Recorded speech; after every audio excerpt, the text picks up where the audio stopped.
Cette nouvelle tendance maintenant, mise en avant en ce moment à la foire de Paris, le surcyclage, le upcycling, dit-on en anglais, littéralement donc le recyclage par le haut de la récupération, certes, mais à forte valeur ajoutée. On va prendre un exemple concret pour que tout le monde puisse comprendre avec Marianne Buisson et Anis Berthiaud.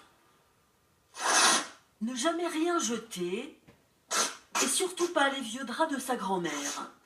C'est du lin ancien, mais c'est surtout c'est le drap le plus courant qu'on pouvait trouver début 20e, enfin jusqu'à aujourd'hui, dans les années 50.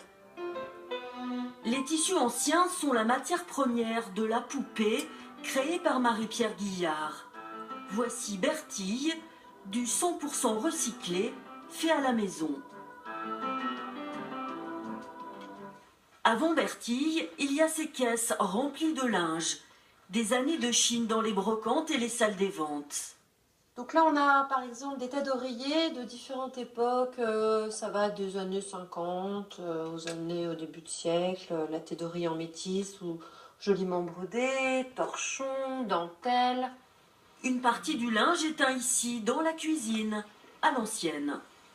C'est un peu comme les œufs à la coque. C'est à la minute près. Une teinture au thé qui va donner son joli teint rosé à la poupée Bertille. Un savoir-faire et des gestes oubliés, ceux de nos arrière-grand-mères. Celle de Marie-Pierre Guillard était lingère. 2 siècles plus tard, ces poupées racontent une histoire. C'est ce qui plaît aux clientes. Bertille se vend dans le monde entier, toujours cousue et brodée à la main. Et c'est vrai qu'un placement d'yeux est très important, qu'on met beaucoup de temps à caler ça et que de toute façon, à chaque fois, ça sera légèrement différent puisque ce sont les imperfections qui rendent le produit vivant. La poupée en vieux tissu est devenue un jouet très chic. Elle a maintenant un fiancé qui s'appelle Igor. Mouah.